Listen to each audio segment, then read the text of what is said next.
Hi, Danan.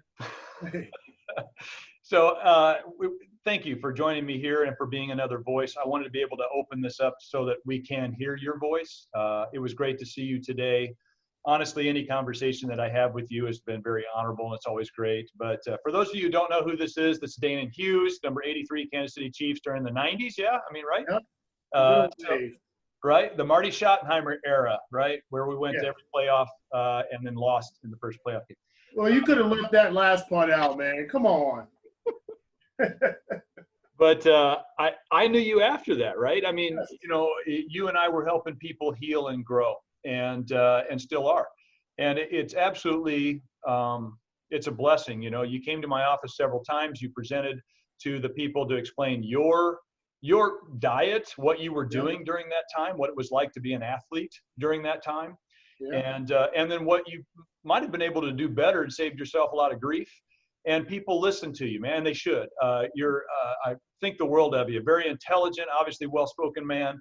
You're still on. Are you still doing anything? You've got a show. I Yeah. mean, it's a good show. Talk about Thank the you. show for a minute.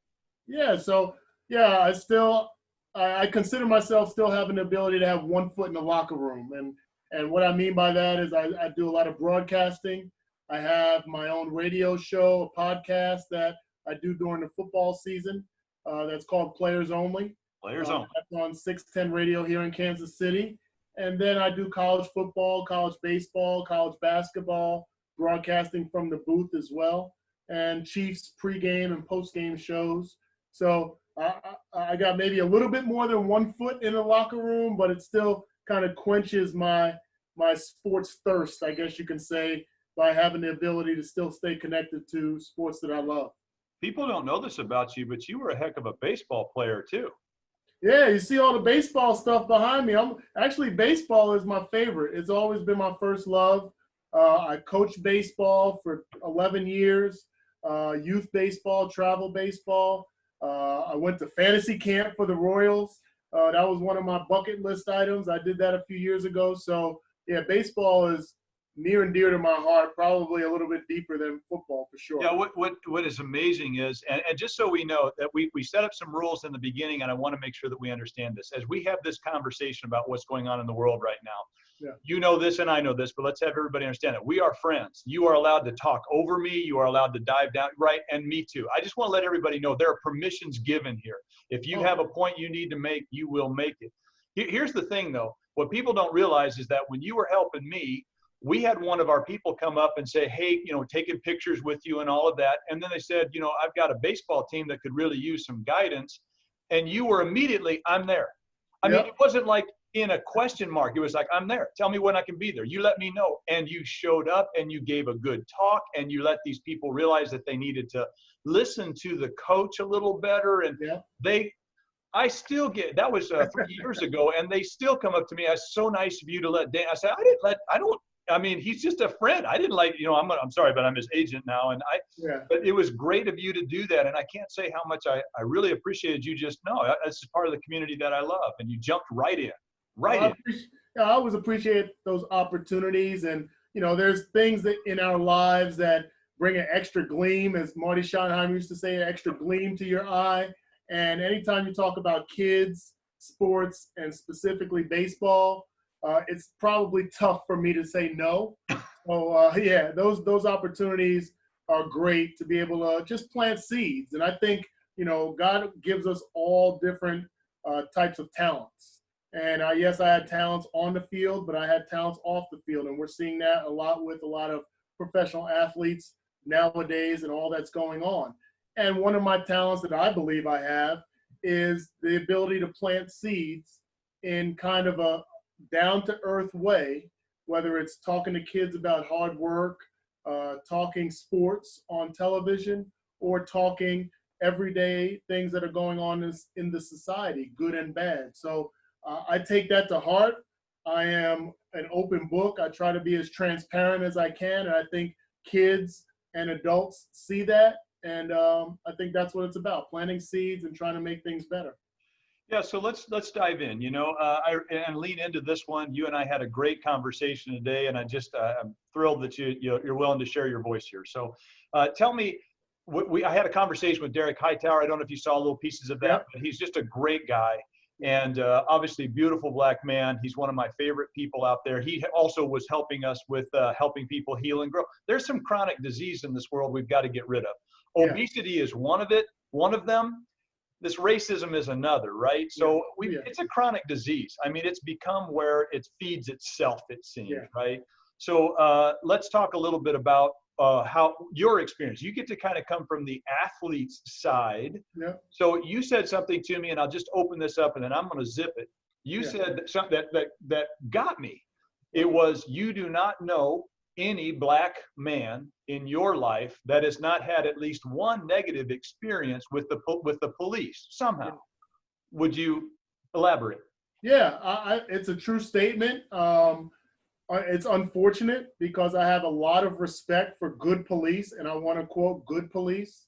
And I believe that, you know, they obviously are very, very necessary in our society.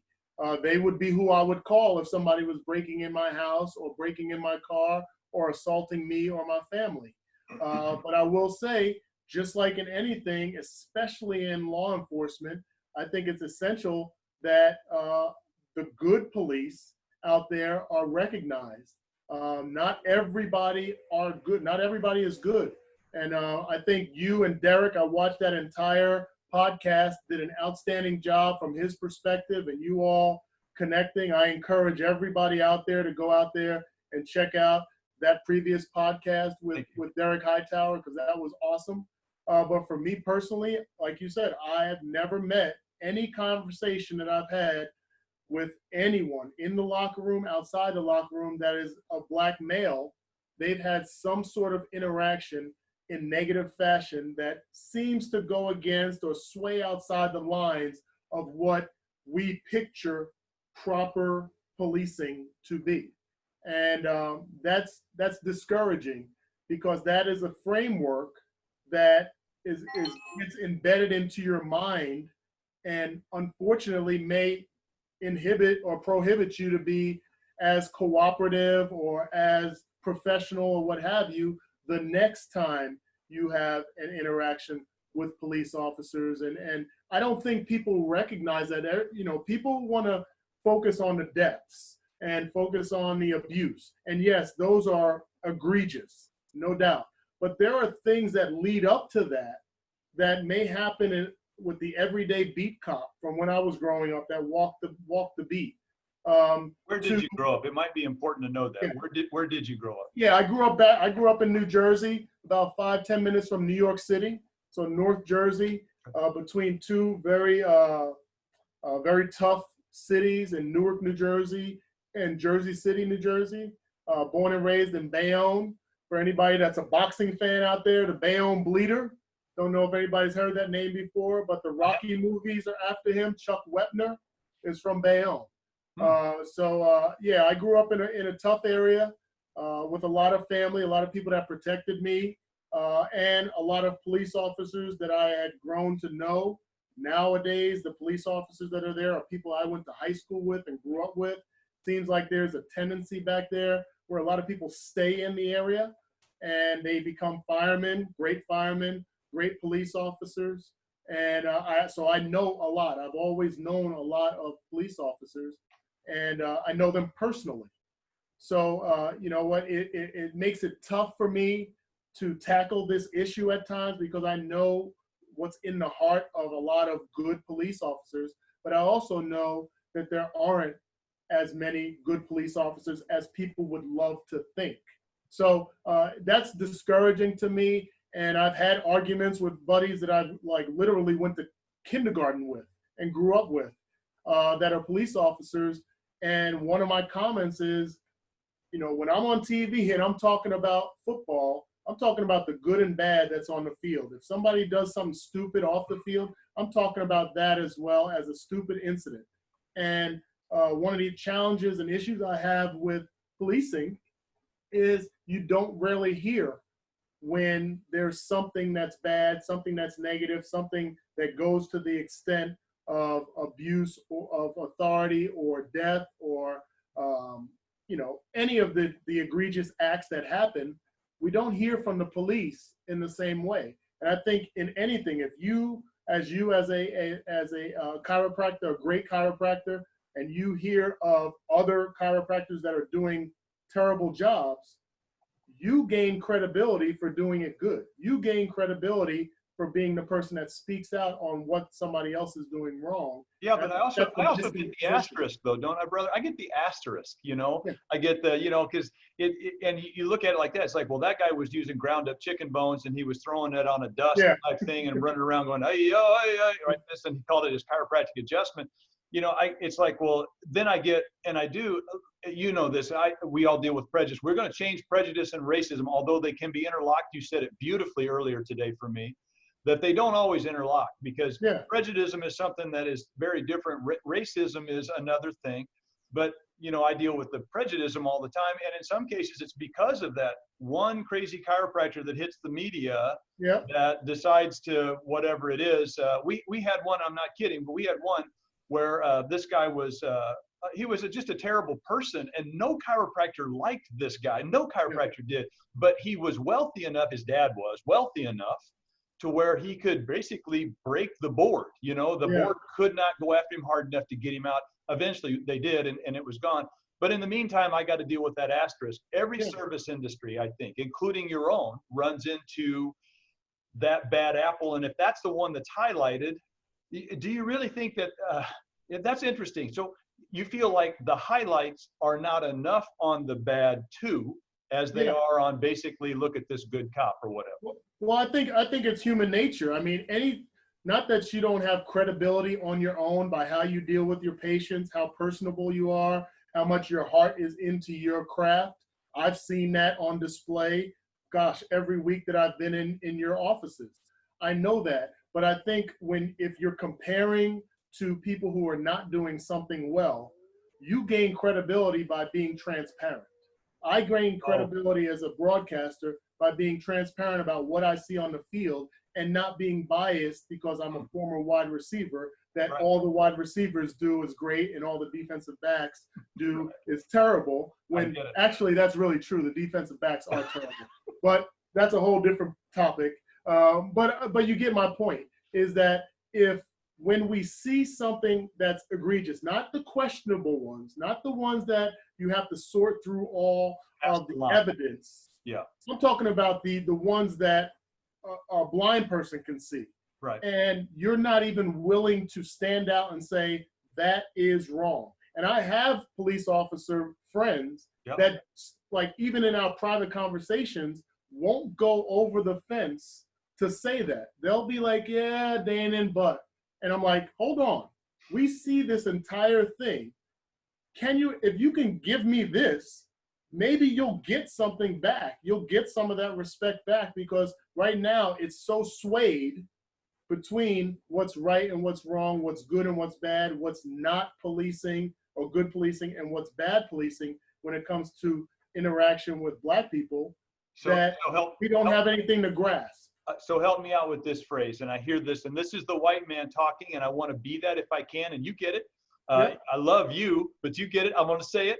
So I hear this. It's like, you know what? Here's the bad news. You know, you've got, for example, for every one bad thing that happens, you've got 100,000 good things that police are pulling people out of cars that have wrecked. They're going in, they're helping, they're protecting and serving. But you're saying that if those 100,000, let's say I don't know what the numbers really are, but if those numbers were, that 100,000 was saying, yeah, but that guy blew it, and he should never have been allowed to do. I want him out of my industry. I want him. You're saying that would actually add to the voice of the people who are good?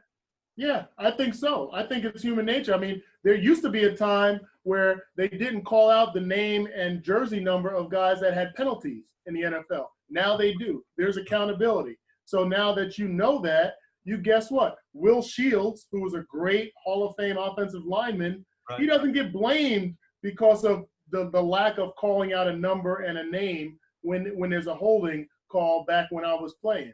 Mm-hmm. There's accountability, and then there's credence. So now that you know that Will can go multiple seasons, using him as an example, go multiple seasons and not have a holding penalty, you know he's Hall of Fame worthy. Wow. You know what his credentials will show. if you don't ever disclose what's not acceptable, what's not proper, what is overuse of force, you never address it openly, even though we see it openly, how do you expect for somebody to have that much proper respect for you and your position? You won't even give us the obvious, and yet you want us to still be on your side with the ones that are kind of 50-50 in situations. And we're talking about life and death. Yeah. I use the references to sports, but sports are different. I would never want to be a policeman. Never have, never would, don't have the guts to do it. And I applaud anybody that is willing to do it. But I also recognize, just like anything, they need to do it right. And I had posted something earlier this week, a Chris Rock comedy special, where he talked about men and being fathers to kids and getting accolades and getting bonus chatter or what have you for being good dads. And he said, you should never, basically the punchline was, you don't get credit for doing something you're supposed to do. You shouldn't get credit for doing what you're supposed to do. If you sign on the line to become a police officer, there's a level of a status, a level of how you act and react that you're signing up for. So the good police should get acknowledged, but they shouldn't get acknowledged more than they're supposed to do that. That's what they're supposed to do. I saw another comment where he talked about, bad apples. Well, the industry of being a pilot can't have bad apples. You can't have a pilot flying for Southwest Airlines that says he had a bad day. That's going to cause destruction. It's the same with police. I wouldn't want the job. I understand how much pressure is in the face of policemen. I respect that, but they can't have bad apples, and they have to weed out bad apples if they want the respect garnered from society, especially in the Black community. Because I sat around like Bruce, let's be real. We're only one generation away from the civil rights movement. Yeah. We're like people like parents, grandparents, uncles. Like I still sit around the Thanksgiving and Christmas table with people who had, figuratively speaking, hoses and abuse thrown at them during civil rights times in the 60s. We're not that far away from that. So maybe I didn't have the extent of that happening to me, but I have several loved ones that have. I have several family members that may be incarcerated in inordinate amount of time, longer than other people. So that's what's real to me. That's what's real to my family. That's what's real to people that look like me. And some of the things that are thrown out there to try to dissuade us from what we know is history, what we know is not that far past history, is kind of insulting as well. And this is real. And it's time that we have white people that jump on a board and recognize what's real and what's right. Not necessarily what you think might be good or bad, but what's right. Human lives are taking care of human lives is right. Yes. That is right. There is no question about that. And equality is right. And if it's not going in that direction, then we need people to call it what it is. Yeah, my tombstone will say he helped people heal and grow. And I recognize the chronic disease that we have here. I really do. Yep. And so part of that, we talk about it at Bridge all day, right? It's sleep well, think well, eat well, move well. Yeah. Think well is right now under a little bit of a challenge. Yeah, and a lot of a challenge, to be honest with you, but perhaps it's being exposed. How do you address this? Black police officers, now, I get to work on everybody, and I love them too. I get all these guys that come in, when my police and fire, when they come in, doesn't matter how many patients I have in the waiting room, if they are in uniform, they go back first. We handle that because I never know if they're on active duty and they need to get back out in the field. There are people that get hurt all the time. They get hurt all the time while they're out there. They have to hold somebody down on purpose because they needed to or whatever. They get injured, they come see me. So, Absolutely. but black police officers, would you speak to that? Where are they? How are they seen in the culture that you understand at this point? So from my personal perspective and my personal beliefs, I don't believe that the black community sees black police officers any different than police officers. They are one fraternity. I No see. matter what color they are, black, Hispanic, or white, they are one fraternity. Now, part of that is because within that fraternity, they have, the blue shield, the cover of the blue shield, or whatever that statement is, where they are considering themselves a fraternity. And so that works good and that works not so good in oftentimes, especially in the black community. I grew up with police officers that are African American. I have cousins who are police officers that have risen to sergeant status and other statuses in the police force. But they're still considered police. If you talk to people in the community, they're just police officers, and we just happen to know them. But they are police first. And so I don't think they get any benefit.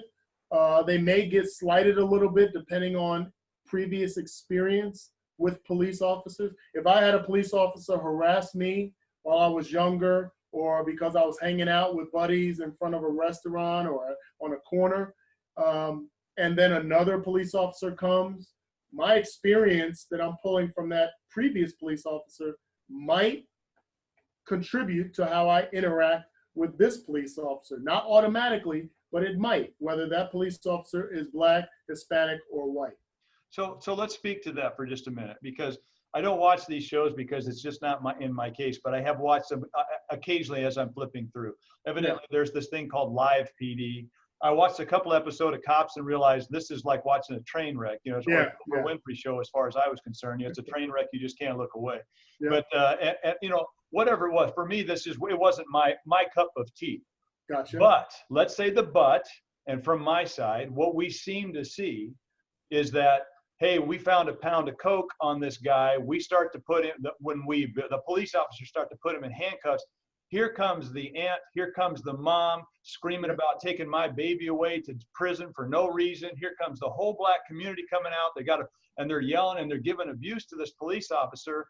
We just saw him pull a pound of coke or whatever. Yeah. You know, we just saw him do that. You know, so it's why the antagonism when it's very obvious the other way, this person did something wrong? Do you feel like there is an automatic a change in culture there? Is there a cultural difference there? You know, why does that occur? Well, I think, one, I would venture to believe that any race of people in that situation are going to react to some extent the same way. We've seen that with white people and getting arrested and so on. So I think part of that is human nature. Okay. The other part is going back to the previous statement about the trust in the police force.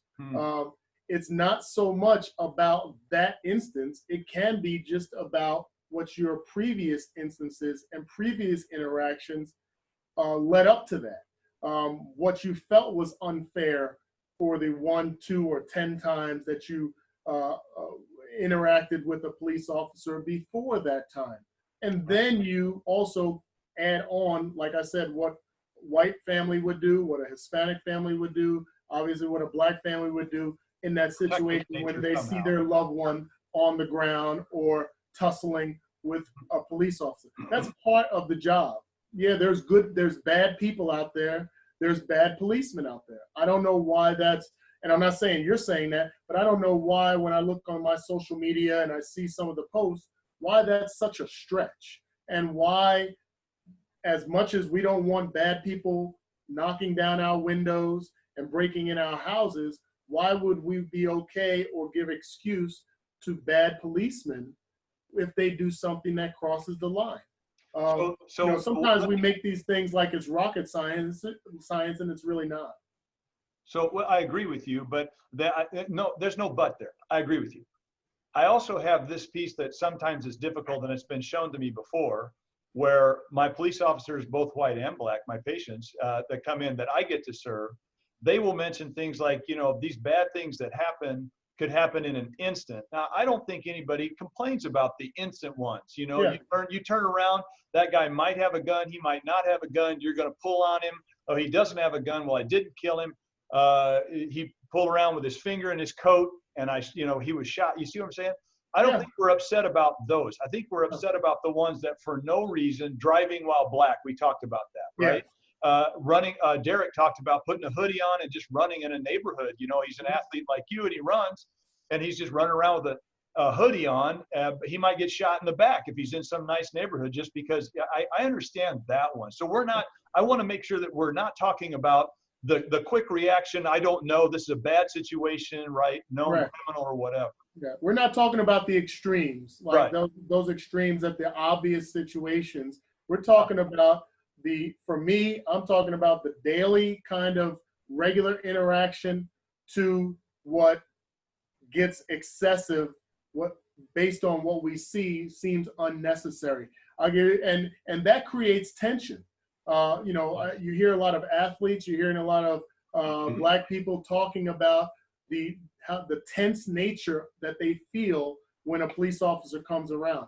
I was on yesterday or 2 days ago, I was driving from your office and got on. I had to do an interview. Excuse me. I had to do an interview with 610 Radio about this subject. I'm literally on the speakerphone in my car driving down I-35. A police officer pulls behind me, and like I lost a good portion of my mindset for the radio. I'm like doing an interview about these topics and sports and the Chiefs, and it threw me. I had to like gather myself, and yet he followed me for a few miles. I could tell through my rearview mirror that he was likely running my information. He seemed to keep looking down and typing in to a computer, and then he pulled off on an exit about 5 miles. So he followed me for about 5 minutes. So my previous, I know my seatbelt's together, my registration's all good. I know I'm not speeding, I'm not doing anything. But because of previous interaction that was maybe inappropriate or crossed the line, my natural reaction, whether I like it or not, is to tense up when a police officer is following me. Thankfully, I didn't get pulled over. So, sometimes because let me be fair, because I'll jump in. Let me be fair. I act the same way, and I don't know why it happens sometimes for me too. Now, I have to tell you, once in a while, I've topped a hill doing 90 miles an hour. Yeah. So, and there was a police officer at the bottom of the hill, and it didn't go well for me. So that may be part of. I don't drive that fast anymore, but that may be a piece of it, and it may not. It may, but I also would, if some police officer starts following me for 5 miles, I've got a good grip on my seat. My hands are up here. So I understand. I understand. But, and that's another point. I think it's great that you brought that up because, one of the things that I've shared when I've spoken out with people, and as you know, I'm pretty much an open book. I don't mind. You are an open book. You are as honest as they come. Yeah. And back when the Kaepernick situation came up a few years ago, we had a roundtable at our church and different other roundtables around, and people asked me to come, and I was fine with it. But one of the points I mentioned was I even asked several white men, and how they interacted with their son regarding the police. What do you tell your kids when they get pulled over by the police? Do you tell them anything? Some of them didn't tell them anything. A few of them told them, hey, just be respectful. A few of them told them, don't act like an idiot, something like that. Those are basically the rules that several white people had told me that they interact. I said, you want to know what I and most black people tell their kids? We got a laundry list of things that we tell our kids to do when they get pulled over by a police officer. As you're getting pulled over, turn the lights on in your car. If you can get your license and registration out while you're still moving, get it out and put it on the dashboard. If it happens to fall down, or you think you have to reach down, do not reach down until after the police officer, and you address the police officer and you let them know that your license fell between your seat, or it's in a bag in the back seat on the floor. make sure that you have everything out and open and the lights on. Turn your phone on and put it on the armrest or in the passenger seat to record everything. Keep your light straight on. Make sure your seatbelt stays on, even if you have to get your wallet out and you may feel like you got to get your seatbelt off to get your wallet out of your pocket. Keep that on first until. So we're going through this, and this is not abnormal for African Americans to speak to their kids. Might not be the same rhetoric, but it's very similar. And to me, when you talk about white privilege, that's a privilege. I had privileges. That's a whole different topic. I had privileges when I was a professional athlete. I had privileges when I was a college athlete. I'm sure a lot of students would have liked to have been able to do some of the things I did, go some of the places I went, not pay cover charge in bars in college. That's privilege. It doesn't mean that you're a better person. It doesn't mean that you didn't come from the same circumstances as Black people or poor circumstances or what have you. It just means that there's a privilege, and that's one of them. You don't have to tell your kids a 10 list item to do when they get pulled over. I do. Interesting. So, my dad was military, this, but my dad was military, and we chatted about this earlier, and his whole view was which way's the weapon pointed, right? Mm-hmm. So and we've talked about that. So he put it in he was a very good storyteller. And when he was in Vietnam, he was a major in the Army. And when he was in Vietnam, he was in mud, it's raining, it's hot as hell, bugs everywhere, and people are shooting at him. And he said, when you're in that position, the only thing you care about is which way is the weapon pointed. If it's at me, I hate him. If it's downrange, that guy standing next to me, I love that guy. I don't care what his creed is, his religious color meant nothing. Yeah. He was brown because I was brown. We were in mud. It was horrible. But I think that's part of the point that you make here is, and it's a great point, is that I was taught, because my dad had to do MP. He taught us because we weren't supposed to have chemical and nuclear weapons over there, right? The biological weapons. My dad was a chemist. So since we weren't supposed to have them over there, he had to have jobs. And one of the jobs that he had was as an MP. And his way was sit down, shut up, and do everything the person tells you. Wait till they tell you to do something and then do that. And so, and honestly, I've done it wrong. I've been speeding, whatever, I shoplifting at 13 years old. The police showed up. I got caught. I got handcuffed. Had to go before a judge and tell him I wouldn't do it again. And I didn't. But that was scary as hell. But I'm not saying, but to be honest with you, I do honestly, when I tell my kids, hey, if you get pulled over for a ticket, be quiet, be respectful. Let them know that you understand the authority that's there. Let them know you were in the wrong. Give them whatever information that they need, let them take care of that, and then move on. But I don't give them a list like you do. I don't tell them turn the light on. I don't tell them, hey, put that thing up there on the dash, make sure that you look as non-threatening as possible. Exactly. And I have something to say about that too. We talk about running in a neighborhood. Derek was, right? Yeah. Now, I run at Gladstone Community Center, so I run all the time. I was out there today. That's how come I burnt my bald head again. But I was out there running. The police department is literally across the street, so literally across the street. So when I'm running, police officers and their SUVs and all that kind of stuff are there the whole time. There's a stream of them going around. Gladstone's small, so they're going around. Whenever I'm running, I acknowledge every single one of them. I always have, though, because of my dad. I felt like I was on, but I would always put a hand up, and they always acknowledge back. There's never once where the police just goes by, why the hell is he waving his hand at me? I always acknowledge him, and I keep running, acknowledge, keep running. Would that be useful? Is that something that if you were running in an Airbnb in some beautiful place in Bogota, I don't know where you'd be, but you're running around somewhere, and then obviously somebody's going by, would you acknowledge that person and let them know, hey, I'm not just looking down being stupid, I'm acknowledging you, I'm out for a run?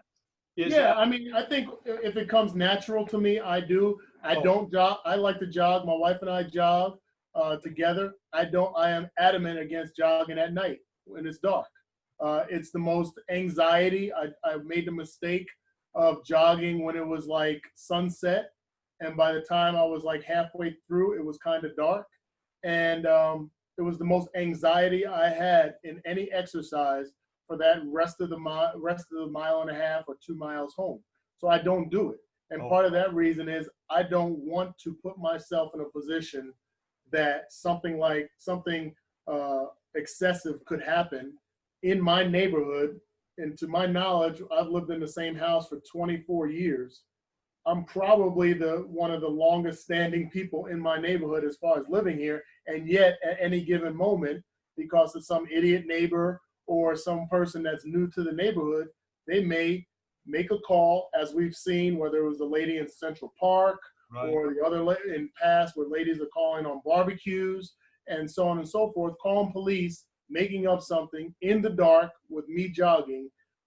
That hasn't shown itself to bode well for Black people. So we have to be careful on when we barbecue, when we bird watch, when we jog, because we don't want to put ourselves in a position. Not that it happens, not that there aren't Black people that do those things and still are safe, but there is a history of those things happening, something negative happening that we have to be aware of. And I know, I think you were talking, was it you or someone was talking about a guy that doesn't let his daughter jog by herself. He drives a car behind her as an athlete because he's fearful of what possibly could happen.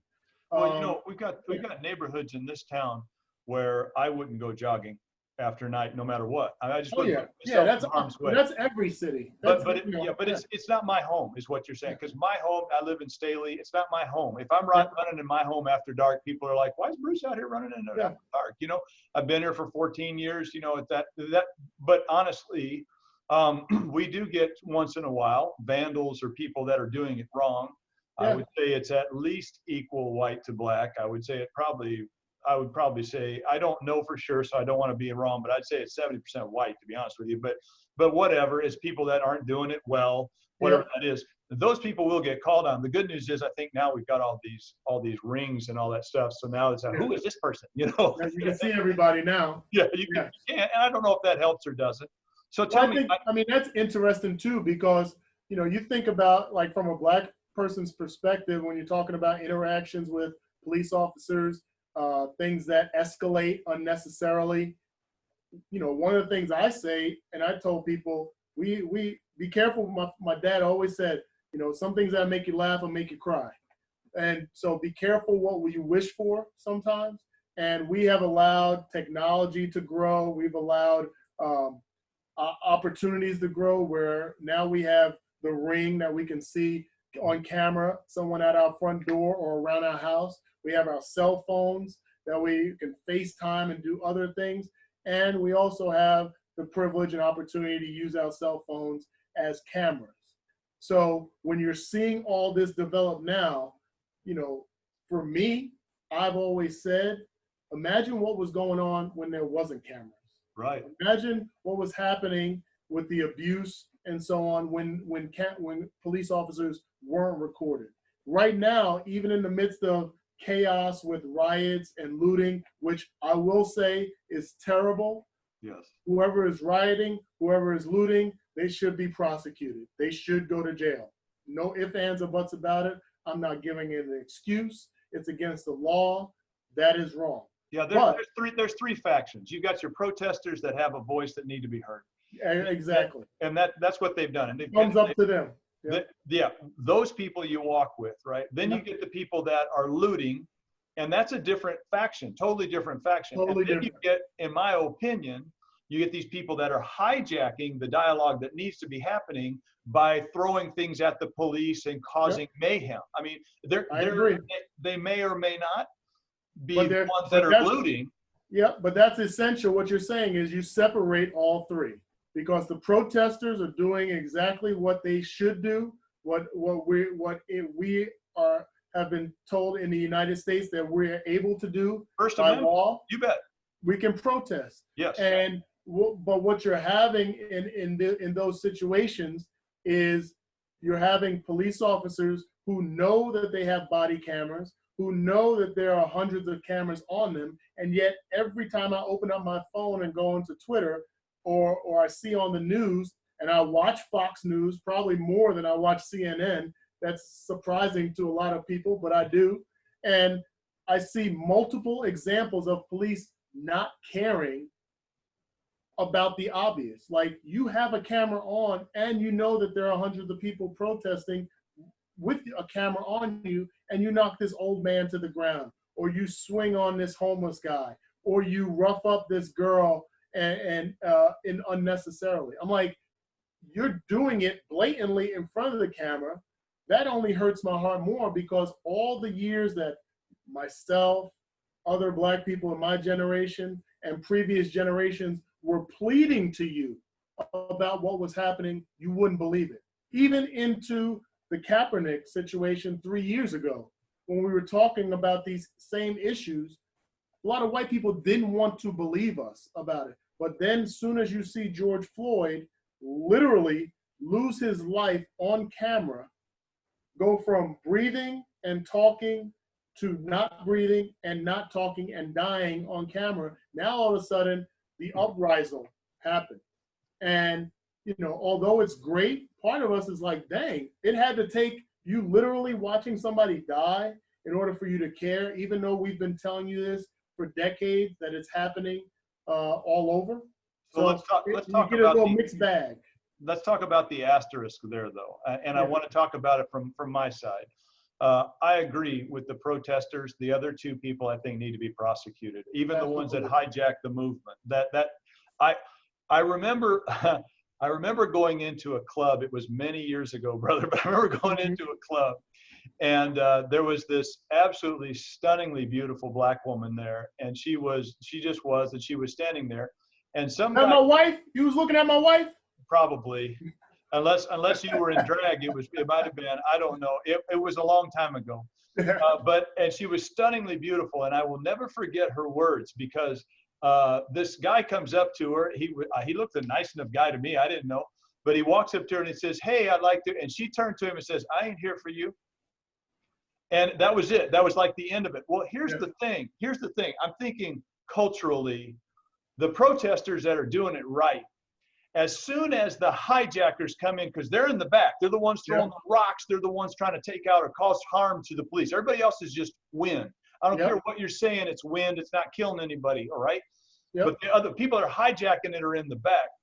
I honestly think that there needs to be heroes that turn around and say, we ain't here for you. You know, that just needs to stop right now. And I don't know how that needs to stop, but we've all got the videos. There's people that are hurting people on both sides.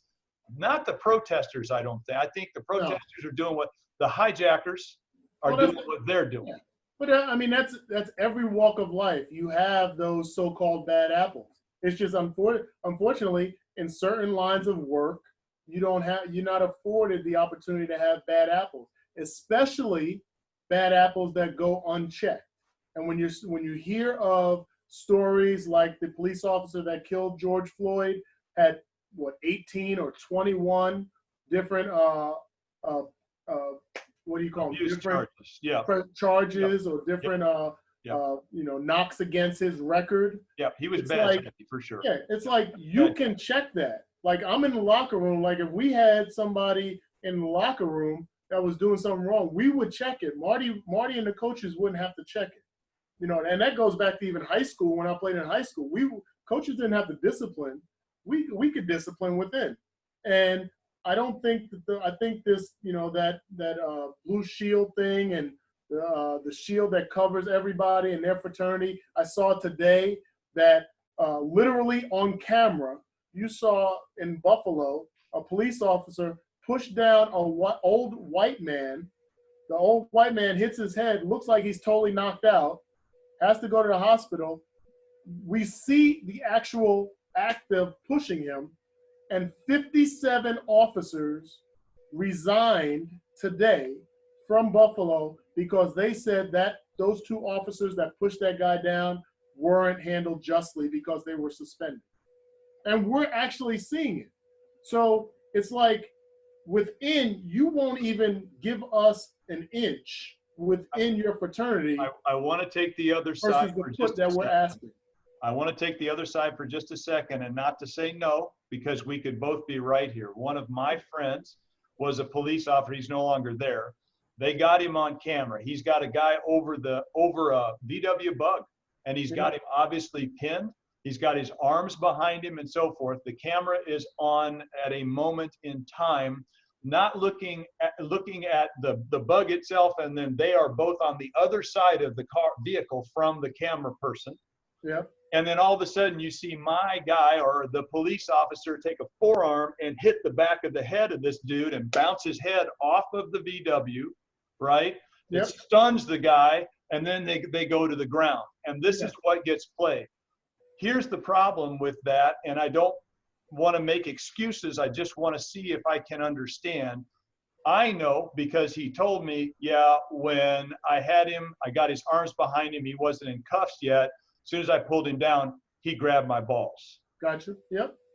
And so he said, my instinct was, you're not doing that. And I thumped him, and then I got him down. So that's what happened. Now, he got suspended. Yep. But that's an instant thing. That's that reaction to protect self. You know, I think that one is one that we have to allow and dismiss. But I've also seen, and so have you, the ones on YouTube that get played up where the guy gets dragged down and he seems like he's getting it, he's getting the business, and they lock him up and they start to drag him off. And it goes live on YouTube that way. And then a week later, you get to see all the people that he injured and was fighting and throwing stuff at and whatever, all the way up to the moment where the camera turned on and got on YouTube. Now, I don't know what happened is my problem there. Here's the thing, there's still no excuse. Yeah, well, in the circumstance and the example, I'm sure I know there's examples that you're talking about. In the example that I'm talking about, they actually had the footage leading up to it and the footage afterwards. And in those situations, that's what I was talking about earlier, those are obvious. Yeah, so just say, you know, and you're in the situation with the gentleman you're talking about, you know what, there has to be some kind of understanding and trust. But when there's egregious situations that are clear as day, you know, and also you're talking about, not to get into all the logistics of the rules and regulations and laws and so on, but a lot of the laws that police either were taught or has been the norm in policing it's different times. Those are situations where there weren't cameras around, where there weren't bystanders being able to record and so on. So when you're talking about updated, do you think that's a thing? They need to update those? Well, I think they need to update in regards to like the 4 officers. Why did it take several days for the 3 officers to be arrested that were clearly on video? Because what was the excuse we heard? Because we have to go through due process. Well, due process in the 60s and the 50s is different than due process in 2020.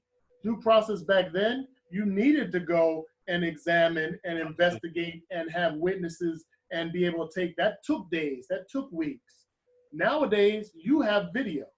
And like I saw somebody, and I don't know if it's true or not, but I saw several people post, if they would have arrested those officers within 24 hours, there wouldn't have been any protests. Now, I don't know if that's true or not, but I do know that based on what we see, and based on if I was a person that had my knee on somebody outside of a bar down at Westport and they died, they wouldn't take 3 or 4 days to arrest me, not because there was a due process, but because there was evidence right in their face that they saw was necessary to at least arrest me. And then you can go on to how you're going to prosecute. So there's this imbalance. My point is there's this imbalance right now in what we deem would be done to us versus what would be done to police officers who do the same thing. And in the past, that may have been justified because you didn't have video, but now you do. And those things need to be adjusted with the times. I'm going to just totally agree with you.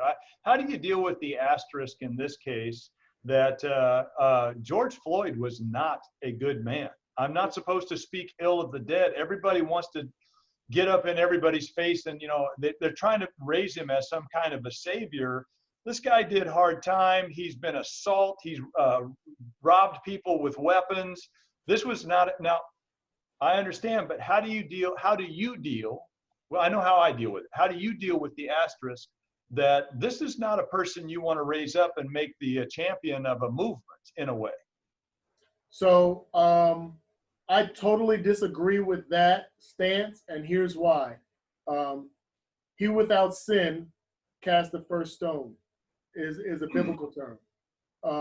There have been presidents that we have on mountains that we have elevated to supposedly the highest esteem. There have been people, general people, that we have elevated that have checkered past. Those have been documented. When Muhammad Ali was the champion, and nowadays, or at least in the past 10, 20, 25 years, they have elevated him as a symbol, a huge symbol of greatness. They talked about the bad stuff that associated with him when he denied entrance into the armed forces. Malcolm X, Martin Luther King, Kaepernick. You're talking about imperfect people, but at the time of their death, at the time of when those heads were butting, at that time, they were just humans. Now, if you killed George Floyd when he was running out of a building after robbing a store and things got rough, you have an argument. If you beat Rodney King after he assaulted somebody and you chased him down, you have an argument. But at that time, regardless of what his previous story was, he was a human being that was unjustly accused of something that was not even something that was detrimental to another human being, and you killed him on camera. So there are a lot of people that want to look at the checkered past. We all have something that we've done in the past. If I died today, they'd probably pull up something that I did. I can't even think about what it would be, but they probably would pull up something that I did in my past to make it seem like it was either justified or that I shouldn't be some sort of martyr. I think that's totally wrong. Whatever that person is at the time you shoot them, kill them, choke them, or whatever, is the person that is. Just like, and I hate using women and men situations, doesn't matter what a woman's previous promiscuity or sexual activity is. At the time that she is assaulted or raped, she is a rape victim, period. Yes. That's it. And that's how it should be. And so that's my comment back towards what George Floyd was or what his record showed before. At the moment that he got killed, he was just a human being that shouldn't have got killed. That is without question. And so just so everybody knows, we are on the exact same page there. Oh, yeah. That should be just done. And totally. I mean, he was breaking the law, was he not? Well, that was still in dispute because he was with someone else. Oh, I see. That the story is coming out that he was with someone else. They both went in and paid for something. Supposedly there was a counterfeit $20 bill, but the other guy's still alive and he's dead. Yeah, don't get me wrong. It's so that and I'm this way, and here again, we're not talking about the instant, right? Yep. Instant, this is violent. We have this up, something happens, whatever. Those things are how they work out. Those are terrible. And I get the decisions have to be made, but no person should have to beg another person to breathe. I think that's just a horrible thing. I grew up with asthma. I know I hate to tell you this, but I know what it's like to not know whether or not you can breathe in with asthma. You can't breathe out. That's a really weird thing. You breathe in, you can't get it out. And that is a terrible thing to do. And I would dread passing away that way. But I appreciate your perspective on that, because, you get these people that want to throw an asterisk at it. Now it's no longer about George Floyd. Yeah. It's about the rioters. Well, no, it's not. It's still, that protest still needs to be, the voice of the protest still needs to be curing something that is a chronic disease. And you know what? That brings up a great point in that it's human nature. And I think you and I spoke about this before. If my wife and I have an argument, or if I start off a conversation with something that bothers me about her, human nature puts her in a defensive mode that there's a chance, unless she focuses, there's a chance that she's going to come back at me with something that bothers her. And then she's going to say enough information about what bothers her to drown out what I initiated in starting the conversation with what bothered me. That's human nature. That happens in most any relationship that most of us have, whether it's with our boss, whether it's with our spouse, whether it's with a sibling. That's normal. You have to try not to do that. You have to actually try hard not to do that. My point is that human nature, we have an incident that happens, then we have a reaction to the incident, and now there's more focus on the reaction to the incident. Absolutely. That drowns out the actual incident. So I got buddies and friends that are posting stuff that are contrary to what I believe. Most are white. There's a couple that are actually black that are posting different things. And I have taken it upon myself to point out, hey, you got two different posts about George Floyd and the death and how wrong it was, but you got 5, 10, 15 posts about the looting and the riots. Now, yeah, the looting and the riots have gone on for days, but it ain't changed. If you're like you and I talked about earlier, if you're against the riots and you're against the looting, you don't got to be against or against it tomorrow and the next day and the next day, and then you swallow up the initial issue that actually happened. So the energy I'm encouraging through this podcast, through our conversations, the energy that you're putting towards addressing looting and rioting should be the energy you're putting towards George Floyd and improper justice that's happening within police and the black community. That's what should be the focus. And unfortunately, because we have this is the 11th day of the protests, that some have escalated to riots and some have escalated to looting, that my concern is that the hearts of people that were broken, there are a lot of white people, more than any time I've ever remembered, more white people's hearts that were broken when they saw the video of George Floyd dying in front of them. And now those hearts seem to be getting hardened a little bit because they are now refocused on the looting and the riots and the pictures that they see in the media. And somehow we got to get backtracked back to those hearts being broken about what we saw in the injustice. I think the problem is they feel like the looting is, what did we do? It's like those, and so the looting is still going on. The riots, the hijacking of the narrative that needs to be discussed, it has been hijacked because these people are now killing other people. And and the problem is we need to stop that somehow. And I don't know how. I talked about, you saw a thing with Derek, you know me well. I'm not that guy that's going to be mad at somebody normally, but if I'm standing there and I'm standing with you, and that guy takes out a 2x4, we saw, everybody's got videos, right? That 2x4 starts beating that woman with it, comes from the back of the riot or the protest, comes up, starts beating this woman, and then I'm taking that guy down. I'm going to stop that from happening. The problem is I'm white, and all they're going to see is a white man attack a black man with a 2x4, right? And then it all breaks out again. And then some kind of brawl is going to happen there, and likely I get to die. But there's no way I can sit idly by and watch that kind of thing occur. And those are very, very unfortunate circumstances and situations, and I don't believe anybody that has a brain in their head or a heart in their chest would endorse any of that extra stuff that's happening. I mean, it's terrible. It is terrible. And if you are a person on the street or a police officer on the street and you see someone interact in that kind of fashion or jump to those kind of levels of anger and using that anger to be an opportunist in looting, they should be arrested. Period. They should be arrested. And it's just terrible to see that, and it's unfortunate that it elevates to that point. It's just sad to watch. So is it possible in our conversation here, because I don't know, I don't know the answer to these questions, is it possible to speak out enough to say, those of you that are protesting and you're protesting the way you should be, it's your First Amendment right. We understand there's a chronic disease that needs to be healed. We have the ability to heal a bunch of it here.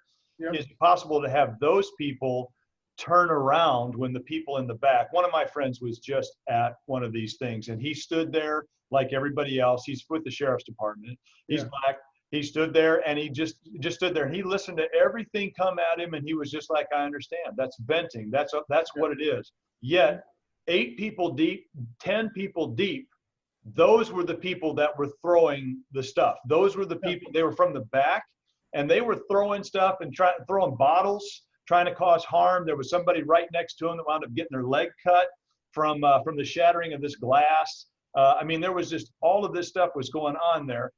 And honestly, what he would have liked to have seen was those of you that are here lawfully, you need to turn around and start grabbing a hold of those people that are doing this so that we can solve that problem, and then let's hear you speak.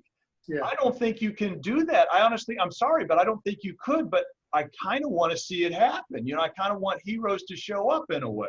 Yeah, it's a slippery slope, because, you know, you can have what you deem, and we've seen that happen, unfortunately, what you deem as something that is admirable, something that respects the cause and leans itself more to protesting than rioting, could start an inner riot within itself.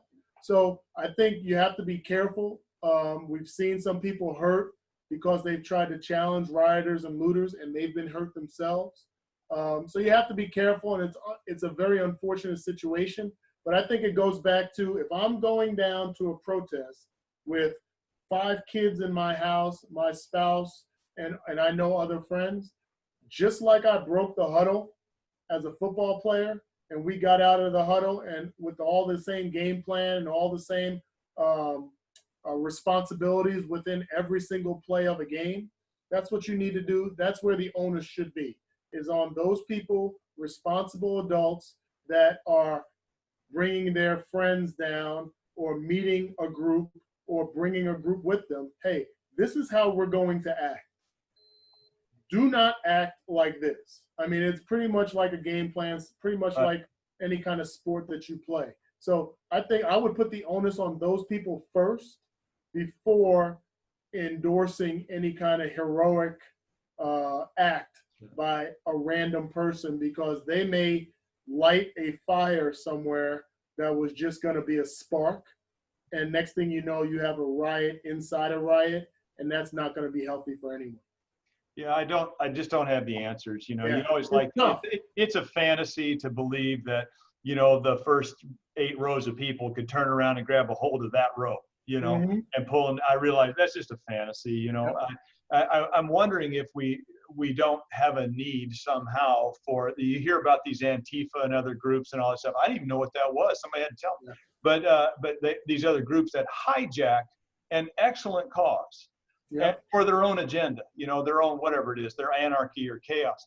And I honestly wonder if we don't need to have another group that looks for that group. You know, I mean, and because that's how you're going to be able to, we know their movements, we know their stuff, but here again, I'm just, you know, blowing smoke. But there are, I mean, to answer your question, is my understanding, I've seen videos of plainclothes policemen that have like literally plain clothes on with handcuffs in their back pocket that you would not even know. They have a vest on under a t-shirt like this. You would not even know it. Hats backwards, sunglasses on, and they are that force within the force. I don't know if that's good or bad, but there are circumstances like that. I just think that this is a product of frustration in a lot of people. It's a product of ignorance. It's a product of being an opportunist, and it's sad, a portion of it, but some of it is necessary. And just like anything, I go to Arrowhead Stadium, there's 80, 70 something thousand people screaming. And there's been times where I've had to move my seat because of some of the stuff they were screaming. And, you know, so you're going to have some of that in good and bad. And you just hope that lives are not lost because of it. And you know, opportunities of livelihoods with businesses and small businesses aren't affected too much. But it seems like there are a lot of those instances now, and that's really sad, because I think the cause and how it started, the protests are necessary. There needs to be change in our judicial system. There needs to be change in how policing happens in the Black community. To be 13% of the total population of this country and yet have 50+% of the people in jail is ridiculous. You wouldn't, in any math class, you would not be able to convince someone that probability was accurate. And yet it is. And we've seen time after time after time, instance after instance, whether it was jails, profit jails, for-profit jailing, where there was an actual incentive to populate jails. We've seen, if you go back in history, you talk about the civil rights movement and going from slavery and when slaves were freed, but then they were arrested and basically put back into the system to do what they were doing before when they were slaves. So you have this history of what improper tactics were going on with the judicial system, and it just needs to stop. And if you go back to the Kaepernick situation, one of the issues and the problems that you had with that is that you didn't have many white people supporting him. You didn't have many white football players supporting him. About the message, not necessarily the method. And now what we're seeing with George Floyd is you're seeing prominent professional athletes, prominent business owners, Fortune 500 companies coming out with statements standing against racial injustice, standing against improper policing. That's how the power of change happens. That's how it gets real. If you go back, not that I'm a big history buff, but if you go back to in history with Martin Luther King and the marches and his message, there were a lot of white people that were involved in those messages. There were a lot of white people that were prominent in pushing forward his message. And then go figure what happens. You have change. So this is a situation that's not just going to be about Black people. We're seeing that now. And I'm just hoping that it's not a phase like we saw with Kaepernick, like we've seen in the past with different situations, Rodney King. That is not a phase that we go through. That is something that continues to propel forward for accountability for police, accountability for the Black community as well, and that we become a better society because of it. So tell me, change my mind about Kaepernick. Now, I wasn't, you have to understand, white dude, right, corporation owner, big Chiefs fan. Don't care about the 49ers at all. Okay, yep. Sorry, but I don't. That's just who I am now. I cared about the 49ers because we used to beat them all the time. we did like the W. I will say that. But help me with this one, because this is one of those where I felt that if your boss tells you no, you're not allowed to do that. I tell people all the time that this is a health and wellness establishment. You may not smoke outside of my establishment. Now, I won't stop hiring them because they smoke cigarettes, but you're not smoking around my establishment. No, I don't care about that. And they light up outside. You are fired, because that is part of the rules. You could incite something. You could create something that we simply do not want. Help me change my mind about, it felt like, hey, I'm going to incite it anyway. I don't care. And it was more about him than it was about the message he was trying to get across. You're welcome to change my mind because I don't know the details. Well, I think that's a misnomer. That whole portion. One, it was not told to him that he could not kneel, that he should not kneel, that if he knelt, that he would be fired. That is absolutely false. He was absolutely supported by a former Green Beret that told him that sitting was more disrespectful than kneeling, and that went into, and there's even documentaries talking about that. Yeah. So he was not threatened with his job. He was not told that he would not get back in the NFL specifically because of that. None of that is actual. I've been around him a couple of times since that situation, had short conversations with him. None of that is true. He knelt during the national anthem and specifically, as clear as day, verbally spoke about why. And he spoke about why not, why he wasn't kneeling, why he was kneeling, but it wasn't against. Now, what the narrative of our president, what the narrative of media took and ran with it, just like they may be doing now with the riots versus the cause, that's exactly what happened. And people latched onto it and they saw it as disrespectful. And to be honest, I mean, I have a son that served in Afghanistan. And there are many people who might feel like that was disrespectful. That's fine that you feel, it's fine that you feel that kneeling during the national anthem was somewhat disrespectful. But what do you feel about the cause? Because that's bigger. Because even in the Bible that you're talking about the Pledge of Allegiance, where we're talking about the Bible, even in the Bible, it says we shouldn't have idols, that we shouldn't be worshiping items. So the flag, yes, it is a symbol of our country. You can see my shirt here. It was never, that's a picture of him. It's never about the end. It was never about the flag. Yes, that should be honored. But if there's injustices, then those should take priority than an item. And that, to me, if you deal with the injustices, it makes the item stronger. It's not the other way around. Yeah. You have more respect for a flag that honors a country that deals with injustice, not the other way around. So I thought it was hijacked purposely. It's still showing, remnants of that hijacking, unfortunately. I think there's a method to that madness. There's an agenda behind it because there are people who are swayed and possibly angered. So there are those people in powerful positions are placating those people. But in essence, would you run over a flag if you could save someone's life? Yes. Yeah. Exactly. So if you add credence to the message and them know and trust that there are lives at stake, does an item really stop you from doing that? Would anybody with a real heart, if there's a flag covering a door and you knew that there were people in there dying, you wouldn't run through the flag or stab through it or chop through it to get to them? Yes, you would. Well, that's all that the message was saying. So yeah, I mean, I understand what you were stating is a lot of media's narrative. It was the media's narrative. I didn't get the behind the scenes. I didn't get to meet him or talk to him. And I've said that all along. The media's narrative is the media's narrative. Yeah. I don't care who they're talking about. In 20 minutes, it'll be Biden did something wrong. In 20 minutes, it'll be Trump did. In 20 minutes, it'll be you or me.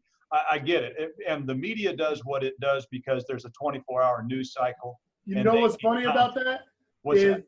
I'll bring it back to a simpler time. In the locker room, you remember Jason Whitlock is a great, he's been a great columnist for many, many years. He pretty much started here in Kansas City. He did, yeah. And he used to rub people the wrong way in the locker room, the players, because he'd write some real articles. Some of them were, some of them went on the fence, but some of them were real. And there would be times where, and he would tell you, there would be times where guys wanted to fight him in the locker room, post-game press conferences, fight him because of what he said. But I would say, I would walk in the locker room, and every morning, and this goes into some bad dieting that I had back then. But every morning, I would walk in the locker room. I'd have 2 bacon, egg, and sausage, McGriddles or whatever, in my hand, and the newspaper.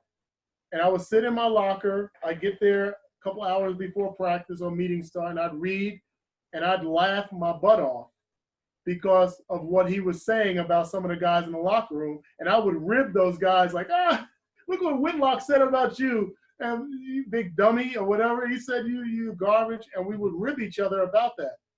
And what I recognize is when those guys, when I started having to hold them back from fighting and getting in heated arguments, my statement to them was, you do realize that his job is to sell newspapers. Right. That's why it's funny to me. One, because I wasn't a star enough to be in the article, so I guess that was helpful. But the other part was because I knew what the agenda was. So when you bring that into the big picture now, when we're talking about Kaepernick, I know what the agenda of the media is. I recognize that just in that little picture from when I was playing football. And I would hope that other people would recognize it too. Their job is viewership and readers. That's their job. And whatever way they can do that, they're going to do that, especially if they have lower morals or lower scruples, whatever. That's the case. So when we see what's going on now and you're seeing something perpetuated about Kaepernick or perpetuated about the negative history of George Floyd and so on, just recognize that the job is to get you to watch and read. It's not necessarily to give you the truth.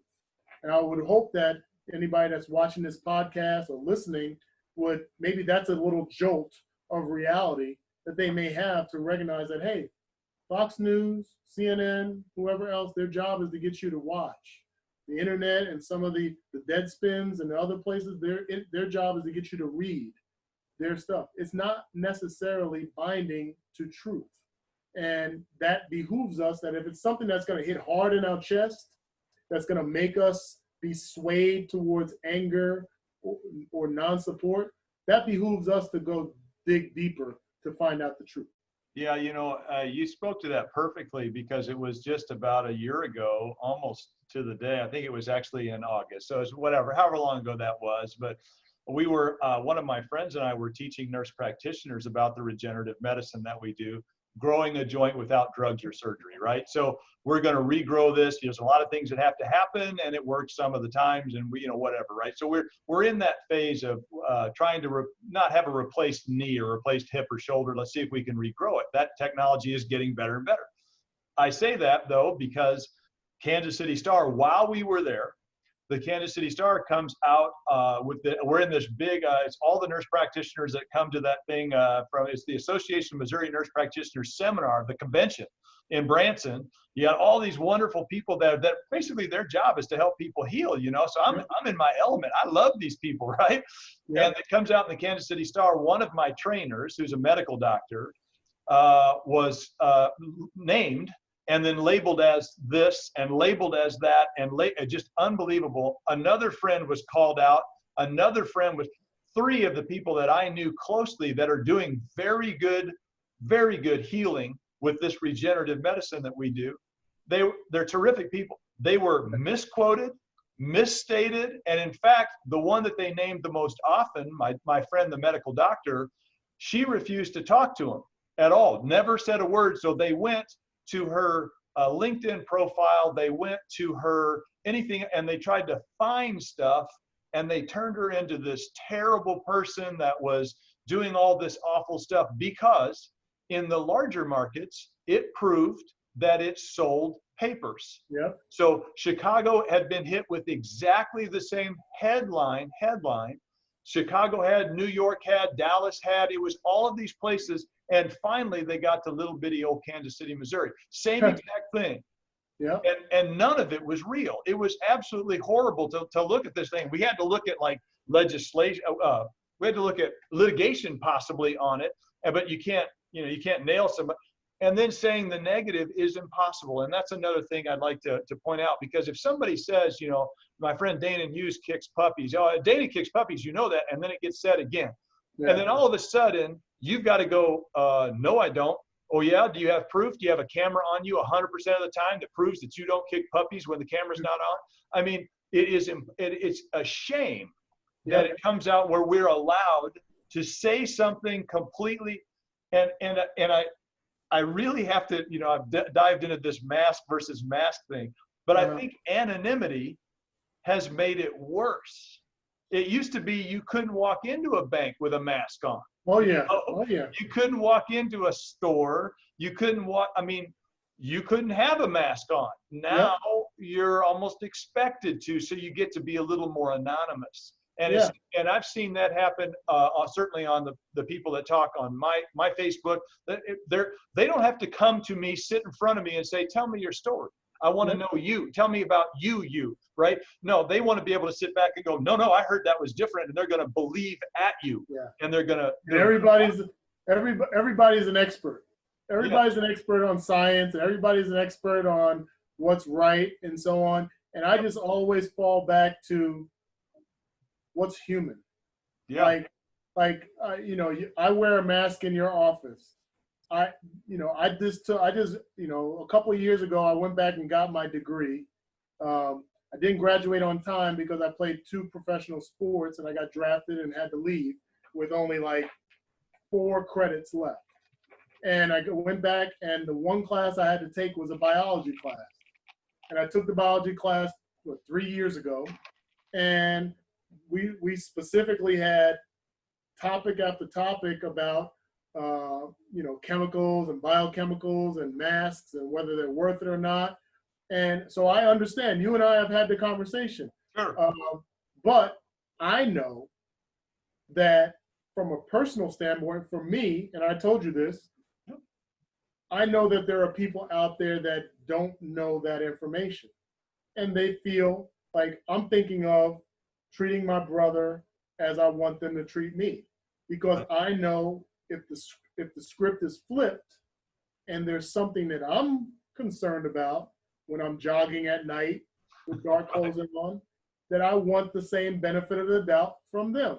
So that's why I do it. It's not necessary that I am beholden to some science theory that some doctor, last name I can't ever pronounce, said, and that's what I'm going to latch on to. And that's what we have in social media. Social media is great because we get to see everybody's thoughts and we get to see information. We get to do some research, but there's a lot of lazy people out there. There's a lot of lazy people that will latch on like an alligator onto something, the first thing that they see, whether it's like the Kaepernick stuff or like the racial stuff or like police stuff. I mean, I got, whether it's your political affiliation, that's a whole different topic that we can discuss. That'd be a long topic right now. Because I'm pretty transparent about that too. But they latch on, and it's lazy because that's what they go down with the ship fighting on, and it may not be necessarily true, and there may not be any method to the madness. It just may be that that's what they feel like latching on to. And that's what we're seeing with these race relations, and now people transitioning to anger over the looters and anger over the rioters. And now what you're seeing, if you take their posts and take their actions at face value, you're seeing looting and rioting. Yep. George Floyd. Yeah, whoever that guy was. Yeah, that's. And that's the tough thing to swallow as a Black man. It's what I wanted you on to be able to do this, and I'm so glad that you were and that you come with me, because that disturbs me that there is a very good narrative. There may be an underlying disease. We talk about, just recently I was learning, this is really, I didn't know this, but past the age of 50, they're saying that 68% of us in America today have non-alcoholic fatty liver disease. It's because of the diet that we've had, or the spray in the atmosphere, or whatever, whatever you want to get to. But that's what they're actually saying. They're saying it's happening so often that's one of the reasons why we're getting this rebound of allergies, where we used to never have allergies, but now we all do. We're starting to get really weird stuff happening because our filter is basically plugged. So you're saying that the Hostess cupcakes I eat aren't supposed to be? They're not like they got dairy in it. They got some good stuff in there. No. I love that story, and that's one of those great things when you were telling that story for us, is that everybody would latch on how fun that was because you ate 2 and you never ate 1, and somebody would come in and they would sneak 1, and you're like, okay, now I got to open a new package because I always eat 2. That's right. I love that story. People don't get to hear some of those things that I got when I was working a lot with the Chiefs earlier on. They don't get to hear the amazing stories that were, you're sitting there, you ate what? You know, there is no way but you know, you get to hear it. And I'm glad. I'm glad you were willing to talk about this message, because this is the one, and in all honesty, give us a marching order. I mean, you are a very well-spoken, I love you to death. You're just a very respectful person. You know, I want you to address one more thing first, just one more thing first. Talk to me about your church life. I know you're in it. I know you're really strong. I'm going to have my own pastor who was down standing with the people protesting down on the plaza. I'm going to have my own pastor on here at some point in time. Tell me what it's like now in your church life, though. So my wife and I have been members at Abundant Life Church in Lee Summit for 24 years now. My wife worked on staff for 12 years in the children's ministry. I've taught Sunday school, been helpful in youth, and volunteered all over. And so we love the church. It's a predominantly white church. I'd say 80% or so is white to black or white to non-white. We were a part of it when there was only 100 people, and now it's thousands. It's grown astronomically, and it's an awesome church. The pastor is a former football player from KU, who also is a former SWAT policeman in Kansas City. So he's an awesome preacher of the Word of God, and we love him. And recently, because of all that's gone on with the George Floyd situation, he assembled a group of people that included my wife and I in addressing the race relations and being not a task force-esque, but being a group that will come together to make sure that within our church, everyone is getting more understanding and gaining more perspective. And the group is a mixed group of probably 20 people, and maybe 6 or 8 are black, and then there are men and women. It's a mixed bag. So we love our church. I've been a part of it, like I said, for 24 years after getting saved back when I was a Chiefs player. So, you know, that's where we are with that. And I believe whether it's with my social media, trying to be transparent on questions and comments where people make, Facebook and Twitter, I just believe in planting seeds. That's how our church works. I can't change people. I can't change people's minds. I don't have a magic wand, but I can plant some seeds that might make you think a little bit differently. I may be, and I'll be straight up, I think you may have heard me say this. I live in Lee Summit, Missouri. I went to the University of Iowa. After I left the city in Jersey, I've been an extreme minority in multiple places in the Midwest. I may be the only black person that people have actual conversations with, whether it's on Twitter or Facebook or in face-to-face.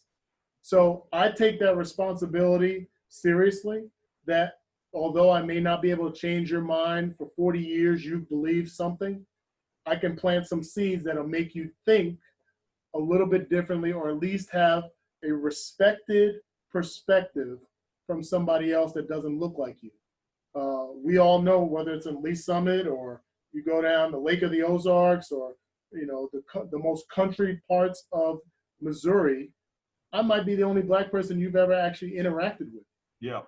You know, so I have to take that onus of being responsible with that time, not necessarily hitting you in the head with the Bible or hitting you in the head with racism, but planting some seeds of a perspective that you may not have ever heard, and the only time you've seen it is on TV, along with the other negative stuff. So that's where I come from. That's why I embrace you and Bridge Chiropractic, setting this forum up, doing an excellent job with how you take care of patients in your office, and how open you are in communication, which is awesome as well. It's not just a business transaction. You get bodies in and ship them out. You seem to have great relationships with the people every time I go in there. And that's kind of what I try to build within my life. I want the next generation to be better because of seeds that I'm planting now. I want my kids to recognize that and have the guts to be able to do the same. when they are my age, using their platform, whatever platform that is, Right. using it to make things better. You asked about marching orders. Yes. I think, to me, there are people out there that question their forum, that question their platform, wonder because they're not a former chief, they're not a former athlete, they're not a broadcaster, they don't have the opportunities like I do. Well, you have Christmas dinner around your family. You have Thanksgiving dinner. You have a neighborhood barbecue. You have your sports teams that your kids are on. You have your tailgate at Arrowhead Stadium. You have your happy hour with your office workers. You have forums that you've allowed yourself to be comfortable in. And this conversation demands discomfort. It demands you becoming uncomfortable with what you say and what may transpire from that. You may lose some friends. You may lose some followers. You may lose some business people that you work with in business. But if it's necessary for the greater cause. So that would be my marching orders to you and anyone that's watching is the forums you have, step out of your comfort zone. The best that I ever became as an athlete is when I got outside of my comfort zone. Oh, yeah. I started working out, doing things that weren't necessarily comfort. You know what? I love you, Bruce, but rolling over on the side on your table ain't the most comfortable that I've ever been in my life. But I got to do it in order to be able to get adjusted and get right? So that's what I'm saying to everybody else. Get uncomfortable and have the necessary conversations. Make sure that you're planting the right seeds with your kids, that the next generations are better than what we're going through now.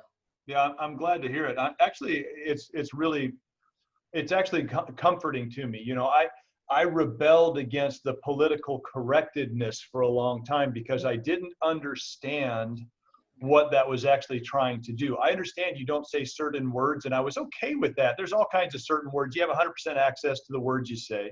There's certain words you just don't say around your children. You don't say around anybody, right? Yeah. But if the word, but do those words go through your head? You know, is that part of your world?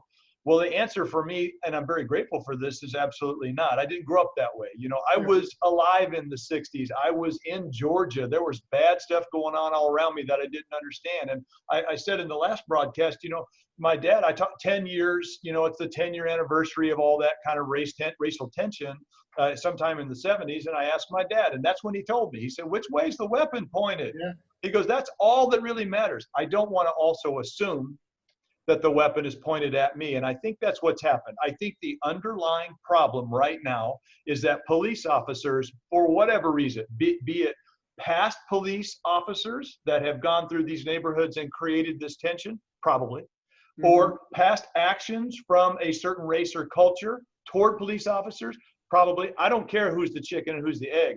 Right now, we need to stop assuming that I'm going to go into a police officer is going to go into a situation, is going to have a weapon pointed at them, be it verbal or whatever, and they're going to have to deal with that differently than they would if they went into another situation with another race. And I think that has to be what happens first. We just stop this, you know. And I wonder if there isn't a whole. You talked about this. I don't know. I'm trying to throw it out there. I don't know what happens if police officers show up and you do take a knee. Just take a knee. Yeah. I'm going to sit right here. I'm not going to be threatening. I'm going to take a knee, right? At that point in time, it's on that police officer to realize this person is taking a knee. Let's have a conversation. Let's have a real conversation with this person, right? They're not attacking. They're not angry. They're not being bad. Let me talk, because honestly, I don't even want to fathom this, but you're running down the street in the evening in a hoodie, right? Yeah, I know you don't do that. If you're doing that kind of stuff and you get rolled up on by a police officer and you stop and you take a knee and pull your hood off, they're going to realize, wait a second, can I just ask you a question? Where are you from? I'm at this Airbnb. You know, it's just great to see you in the neighborhood. I hope you enjoy yourself. They go on. I don't know that you should have to.